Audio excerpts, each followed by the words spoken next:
Hi hello ನಮಸ್ಕಾರ ವೀಕ್ಷಕರೇ. Mix masala ಹೊಸ ಅಡುಗೆ ಮನೆ ಚಾನಲ್ಗೆ ಸ್ವಾಗತ ಸುಸ್ವಾಗತ. ಇವತ್ತು ಬಿಸಿ ಬಿಸಿ ಜೋಳದ ರೊಟ್ಟಿ ಮಾಡೋದು ಹೇಗಂತೇಳಿ ನೋಡೋಣ ಬನ್ನಿ ಫ್ರೆಂಡ್ಸ್. ಮೊದಲಿಗೆ ಒಲೆ ಹಚ್ಕೊಂಡ್ಬಿಟ್ಟು ಈ ರೀತಿ ಒಂದು ಪಾತ್ರೆಯಲ್ಲಿ ನೀರನ್ನು ಚೆನ್ನಾಗಿ ಕುದಿಸ್ಕೋಬೇಕು. ಕುದಿಸ್ಕೊಂಡಾದ ನಂತರ ಏನು ಮಾಡ್ಬೇಕಪ್ಪ ಅಂತೇಳಿದರೆ ಆ ನೀರು ಚೆನ್ನಾಗಿ ಕುದಿಬೇಕು. ಆ ಕುದ್ದಂಥ ನೀರನ್ನು ತೊಗೊಂಡ್ಬಿಟ್ಟು ಏನು ಮಾಡ್ಬೇಕಂದ್ರೆ ಹಿಟ್ಟನ್ನು ಮೊದಲಿಗೆ ಸಾಣಿಸಿ ಇಟ್ಕೋಬೇಕು. ಆ ಸಾಣಿಸಿ ಇಟ್ಕೊಂಡಿರ್ತಕ್ಕಂಥ ಹಿಟ್ಟಿಗೆ ನಾವೇನು ಮಾಡ್ಬೇಕಂದ್ರೆ ಸ್ವಲ್ಪ ಈ ಬಿಸಿ ನೀರನ್ನು ಹಾಕ್ಕೊಂಡು ಈ ರೀತಿ ಚೆನ್ನಾಗಿ ಮಿಕ್ಸ್ ಮಾಡ್ಕೋತಾ ಬರಬೇಕು. ಚೆನ್ನಾಗಿ ಗಂಟಿಲ್ದೇ ಇರೋ ಥರ ಚೆನ್ನಾಗಿ ಮಿಕ್ಸ್ ಮಾಡ್ಕೋಬೇಕು. ಈ ರೀತಿ ಮಿಕ್ಸ್ ಮಾಡಿಕೊಂಡು ಹದವಾಗಿ ಅದನ್ನೇನು ಮಾಡ್ಕೋಬೇಕಪ್ಪ ಅಂತೇಳಿದರೆ ಸ್ವಲ್ಪ ಆಗಿ ನಾದ್ಕೋಬೇಕು ಫ್ರೆಂಡ್ಸ್. ಬಿಸಿ ಇರುತ್ತಲ್ವ, ಹಾಗಾಗಿ ಏನು ಮಾಡ್ಬೇಕಂದ್ರೆ ನಿಧಾನಕ್ಕೆ ನಾದ್ಕೋಬೇಕು ಫ್ರೆಂಡ್ಸ್.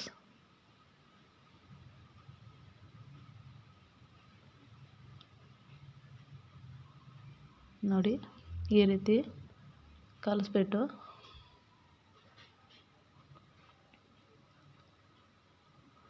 ನಿಧಾನವಾಗಿ ಆ ಎಲ್ಲ ಹಿಟ್ಟನ್ನು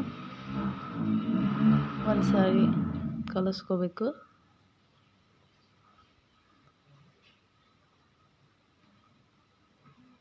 ಈ ರೀತಿ ಹಿಟ್ಟನ್ನು ನಾವು ಯಾವ ರೀತಿ ಈ ಜೋಳದ ರೊಟ್ಟಿ ಮಾಡಲಿಕ್ಕೆ ಮುಖ್ಯವಾಗಿ ಈ ಜಿಗೆ ಅನ್ನೋದು ಏನು ಹಾಕ್ಕೋತೀವಿ ನೋಡಿರಿ.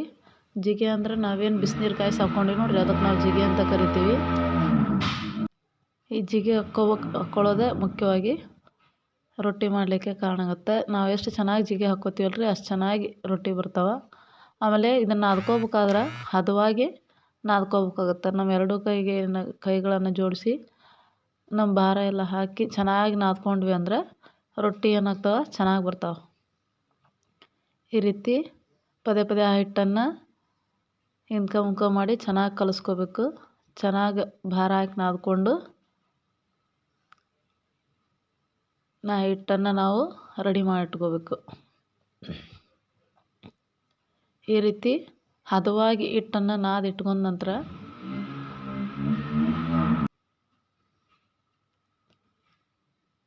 ಈಗ ನೋಡಿ ಫ್ರೆಂಡ್ಸ್, ಈ ರೀತಿ ಹಿಟ್ಟನ್ನು ನಾದಿಟ್ಕೋಬೇಕು. ಇವಾಗ ಹಿಟ್ಟು ರೆಡಿ ಆಯಿತು ರೊಟ್ಟಿ ಮಾಡಲಿಕ್ಕೆ. ಈಗ ಹಂಚನ್ನು ನಾನು ಏನು ಮಾಡ್ತೀನಪ್ಪ ಅಂದ್ರೆ ಅದು ಹೇಳಿದರೆ ಬಿಸಿ ಮಾಡಲಿಕ್ಕೆ ಒಲೆ ಮೇಲೆ ಇಡ್ತಾಯಿದ್ದೀನಿ. ಆ ಹೆಂಚು ಫುಲ್ ಬಿಸಿ ಆದ ನಂತರ ನಾವೇನು ಮಾಡ್ಬೇಕಂದ್ರೆ ರೊಟ್ಟಿ ಮಾಡಿ ಅದ್ರ ಮೇಲೆ ಹಾಕಬೇಕಾಗತ್ತೆ. ಈ ರೊಟ್ಟಿಯನ್ನು ತಟ್ಟಲಿಕ್ಕೆ ನಾನು ನೋಡಿ ಚಪಾತಿ ಕೋಲ್ಗೆ ಒಂದು ಕವರನ್ನು ಸುತ್ಕೊಂಡ್ಬಿಟ್ಟು ಆ ರೀತಿ ರೆಡಿ ಮಾಡಿ ಇಟ್ಕೊಂಡಿದ್ದೀನಿ. ಸ್ವಲ್ಪ ಹಿಟ್ಟನ್ನು ತೊಗೊಂಡ್ಬಿಟ್ಟು ನಮಗೆ ಎಷ್ಟು ಹಿಟ್ಟು ಬೇಕಾಗುತ್ತಲ್ಲ ಅಷ್ಟು ಹಿಟ್ಟನ್ನು ಮತ್ತೊಂದು ಸಾರಿ ಕೈಯಿಂದ ನಾದ್ಕೊಂಡು ಈ ರೀತಿ ರೌಂಡ್ ಕುಳ್ಳಿ ಮಾಡ್ಕೊಂಡು ಏನು ಮಾಡ್ಬೇಕಪ್ಪ ಅಂತೇಳಿದರೆ ಸ್ವಲ್ಪ ಕೆಳಗಡೆ ಒಣ ಹಿಟ್ಟನ್ನು ಹಾಕಿ ತಟ್ಕೋಬೇಕು ನಿಧಾನವಾಗಿ. ಈ ರೀತಿ ತಟ್ಕೊಂಡು ಈ ರೀತಿ ನಿಧಾನಕ್ಕೆ ತಟ್ಕೊಂಡು ಎಷ್ಟು ಸಾಧ್ಯ ಆಗುತ್ತೋ ಅಷ್ಟು ಕೈಲಿ ತಟ್ಕೊಂಡು ತದನಂತರ ಏನು ಮಾಡ್ಬೇಕಪ್ಪ ಅಂತೇಳಿದರೆ ಈ ಕೋಲಿನ ಸಹಾಯದಿಂದ ಏನು ಮಾಡಬೇಕು ನೀಟಾಗಿ ಸುತ್ತಲೂ ರೌಂಡ್ಗೆ ಲಟ್ಟಿಸ್ಕೋತಾ ಬರಬೇಕು. ಆಮೇಲೆ ನಾವು ಯಾವ ರೀತಿ ಹಿಟ್ಟು ನಾದ್ಕೊಂಡಿರ್ತೀವಲ್ಲ ಫ್ರೆಂಡ್ಸ್, ಆ ರೀತಿ ನಮಗೆ ರೊಟ್ಟಿಯನ್ನು ನಾವು ಎಷ್ಟು ತೆಳುವಾದರೂ ಬೇಕಾದರೂ ಲಟ್ಟಿಸ್ಕೋಬೋದು. ಎಷ್ಟು ತೆಳ್ಳಗೆ ಬೇಕಂದ್ರೂ ಕೂಡ ನಾವು ಅಷ್ಟು ತೆಳ್ಳಗೆ ಲಟ್ಟಿಸ್ಕೋಬೋದು. ನಾನೇನು ಮಾಡ್ತೀನಪ್ಪ ಅಂತೇಳಿದರೆ ಆಲ್ಮೋಸ್ಟ್ ಆಲ್ ತೆಳ್ಳಗೆ ಮಾಡೋದು ಜಾಸ್ತಿ ಫ್ರೆಂಡ್ಸ್. ದಪ್ಪನ ರೊಟ್ಟಿ ನಮ್ಮ ಮನೇಲಿ ಇಷ್ಟಪಡೋದಿಲ್ಲ. ಅದಕ್ಕೋಸ್ಕರ ನಾನು ಏನು ಮಾಡ್ತೀನಪ್ಪ ಅಂತೇಳಿದರೆ ತೆಳ್ಳಗೆ ಲಟ್ಟಿಸ್ಕೋತೀನಿ ಫ್ರೆಂಡ್ಸ್. ಈ ರೀತಿ ಆ ರೊಟ್ಟಿಯನ್ನು ಏನು ಮಾಡಬೇಕು ಅಂದರೆ ನೀಟಾಗಿ ತೊಗೊಂಡ್ಬಿಟ್ಟು ಹಂಚು ಮೇಲೆ ಹಾಕಿ ಈ ರೀತಿ ಒಂದು ಕಾಟನ್ ಬಟ್ಟೆಯಿಂದ ನೀರಲ್ಲಿ ಅದ್ದಿ ಆ ರೊಟ್ಟಿಗೆ ನಾವು ಆ ನೀರನ್ನು ಹಚ್ಚಬೇಕು. ಹಚ್ಚಿ ಒಂದು ಸೆಕೆಂಡ್ ಬಿಟ್ಟು ಆ ರೊಟ್ಟಿಯನ್ನು ಮತ್ತೆ ಏನು ಮಾಡಬೇಕಪ್ಪ ಅಂತೇಳಿದರೆ ತಿರುವಿ ಹಾಕಬೇಕು. ಈ ರೀತಿ ತಿರುವಿ ಹಾಕಿ ಅದು ಚೆನ್ನಾಗಿ ಬೇಯ್ತೈತಿ. ನೋಡಿರಿ ಯಾವ ರೀತಿ ಉಬ್ಬ ಆಗ್ತೈತೆ ಅಂತೇಳಿ. ಈ ರೀತಿ ಚೆನ್ನಾಗಿ ಉಬ್ಬಿದ ನಂತರ ಏನು ಮಾಡಬೇಕು ಆ ಕಡೆ ಈ ಕಡೆ ಈ ರೀತಿ ಚೆನ್ನಾಗಿ ಆ ಕಡೆ ಈ ಕಡೆ ಬೇಯಿಸ್ಕೋಬೇಕು. ನೋಡಿರಿ ಒಂದು ಬಟ್ಟೆ ಸಹಾಯದಿಂದ ಆ ರೀತಿ ನಾವು ಸ್ವಲ್ಪ ಪ್ರೆಸ್ ಮಾಡಿದ್ವಿಯಪ್ಪ ಅಂತಂದರೆ ಚೆನ್ನಾಗಿ ರೊಟ್ಟಿ ಉಬ್ತದೆ ಫ್ರೆಂಡ್ಸ್. ಅದೇ ಥರ ಆ ರೊಟ್ಟಿಯನ್ನು ತೆಗೆದುಬಿಟ್ಟು ನಾನು ಮತ್ತೆ ಏನು ಮಾಡ್ತಿದ್ದೀನಿ, ಮತ್ತೊಂದು ರೊಟ್ಟಿಗೆ ಈ ರೀತಿಯಾಗಿ ಮತ್ತೊಂದು ಹಿಟ್ಟನ್ನು ತೊಗೊಂಡ್ಬಿಟ್ಟು ಮತ್ತೊಂದು ರೊಟ್ಟಿ ಮಾಡಿ ಹಾಕಿದ್ದೆ, ಅದನ್ನು ತಿರುವಿ ಹಾಕಿದ್ದೀನಿ.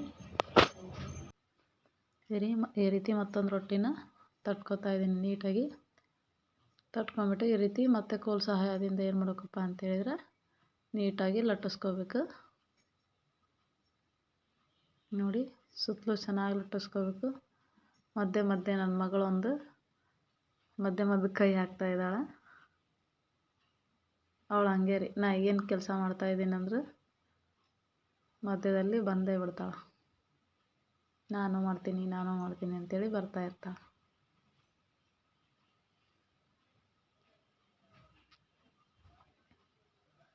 ಅವಳಿಗೋಸ್ಕರ ನಾ ಏನು ಮಾಡಿದ್ದೀನಿ ಅಂದರೆ ಮತ್ತೆ ಚಿಕ್ಕದಾಗಿ ರೊಟ್ಟಿಯನ್ನು ಮಾಡಿಕೊಟ್ಟಿದ್ದೀನಿ ಅವಳಿಗೋಸ್ಕರ. ಅದು ನಿಮಗೆ ಕೊನೆಯದಾಗಿ ತೋರಿಸ್ತೀನಿ. ಈ ರೀತಿ ಹಾಕಿರ್ತಕ್ಕಂಥ ರೊಟ್ಟಿಯನ್ನು ಮತ್ತೆ ಬೇಯಿಸ್ಕೊಂಡ್ಬಿಟ್ಟು ಮತ್ತೆ ಏನು ಮಾಡ್ತಿದ್ದೀನಿ ಅಂದರೆ ಮತ್ತೊಂದು ರೊಟ್ಟಿಯನ್ನು ನಾನು ಲಟ್ಟಿಸ್ತಾ ಇದ್ದೀನಿ. ಇದೇ ರೀತಿ ಫ್ರೆಂಡ್ಸ್, ನೀವು ನೀಟಾಗಿ ನಾದ್ಕೊಂಡಿದ್ರಿ, ಚೆನ್ನಾಗಿ ಹದವಾಗಿ ನಾದ್ಕೊಂಡಿದ್ರಿ ಅಂದರೆ ಹದವಾಗಿ ನಿಮಗೆ ರೊಟ್ಟಿ ಬರುತ್ತೆ. ಆಮೇಲೆ ನಿಮಗೆ ಎಷ್ಟು ತೆಳ್ಳಗೆ ಬೇಕಪ್ಪ, ಎಷ್ಟು ದೊಡ್ಡದು ಬೇಕಂದ್ರೂ, ಯಾವ ಸೈಜಿಗೆ ಬೇಕಂದ್ರೂ ಆ ಸೈಜ್ಗೆ ನೀವೇನು ಮಾಡ್ಬೋದು, ರೊಟ್ಟಿಯನ್ನು ಲಟ್ಟಿಸ್ಕೋಬೋದು ಫ್ರೆಂಡ್ಸ್. ತುಂಬ ಅಂದ್ರೆ ತುಂಬ ಚೆನ್ನಾಗಿ ಬರ್ತಾವೆ ರೊಟ್ಟಿ.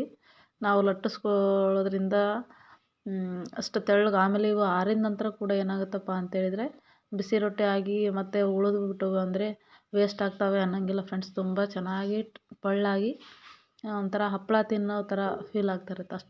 ಅಷ್ಟು ಪಳ್ಳಾಗಿ ಚೆನ್ನಾಗಿರುತ್ತೆ ರೊಟ್ಟಿ. ಅಂದರೆ ನಾವು ತೆಳ್ಳಗೆ ಮಾಡಿರ್ಬೇಕು. ತೆಳ್ಳಗೆ ಮಾಡಿದಾಗ ಮಾತ್ರ ಆ ರೀತಿ ತೆಳ್ಳಗೆ ಮಾಡಿ ಚೆನ್ನಾಗಿ ಬೇಯಿಸಿದ್ವಿ ಅಂದರೆ ಆ ರೀತಿ ಆಗುತ್ತೆ ಫ್ರೆಂಡ್ಸ್. ನಾವು ದಪ್ಪಗೆ ಮಾಡಿದರೆ ಮತ್ತು ನಮ್ಗೆ ಆರಿದರೆ ತಿನ್ನೋಕ್ಕಾಗೋದಿಲ್ಲ. ಈಗ ನೋಡಿರಿ, ಮತ್ತು ಅದೇ ರೊಟ್ಟಿಯನ್ನು ಏನು ಮಾಡಿದೆ ಅಂದರೆ ಹಂಚ್ ಮ್ಯಾಗ ಹಾಕಿ ಕಾಟನ್ ಬಟ್ಟೆಯಿಂದ ಆ ನೀರನ್ನು ಆ ರೊಟ್ಟಿಗೆ ಹಚ್ಚಿ ಮತ್ತೆ ನಾನು ಏನು ಮಾಡ್ತಾಯಿದ್ದೀನಿ ಅಂದರೆ ಮತ್ತೆ ಒಂದು ರೊಟ್ಟಿ ನೋಡಿ, ಮತ್ತೆ ಈ ರೀತಿ ಅದನ್ನು ತಿರುವಿ ಹಾಕಬೇಕು.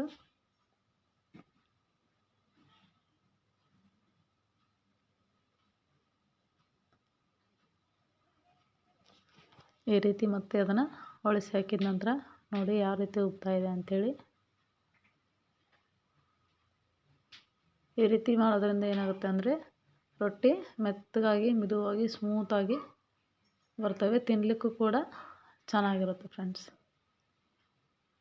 ಈ ರೀತಿ ಒಂದು ಬಟ್ಟೆಯಿಂದ ಪ್ರೆಸ್ ಮಾಡೋದ್ರಿಂದ ಏನಾಗುತ್ತಪ್ಪ ಅಂತೇಳಿದರೆ ರೊಟ್ಟಿ ಏನಾಗ್ತವೆ, ಉಬ್ಬಿ ಚೆನ್ನಾಗಿ ಬರ್ತಾವೆ. ನೋಡಿ ಫ್ರೆಂಡ್ಸ್, ಈ ರೀತಿಯಾಗಿ ನೋಡಿರಿ ಎಷ್ಟು ಚೆನ್ನಾಗಿ ಬಂದಿದ್ದಾವೆ ಅಂಥೇಳಿ. ತೆಳ್ಳಗೆ ರೌಂಡ್ ಶೇಪಲ್ಲಿ ಇವು ಹೇಳಿದ್ನಲ್ಲ ಫ್ರೆಂಡ್ಸ್, ಆವಾಗಲೇ ನಾನು ನನ್ನ ಮಗಳಿಗೋಸ್ಕರ ಮಾಡಿದ್ದೀನಿ ಅಂಥೇಳಿ. ಚಿಕ್ಕು ಅಂಥೇಳಿ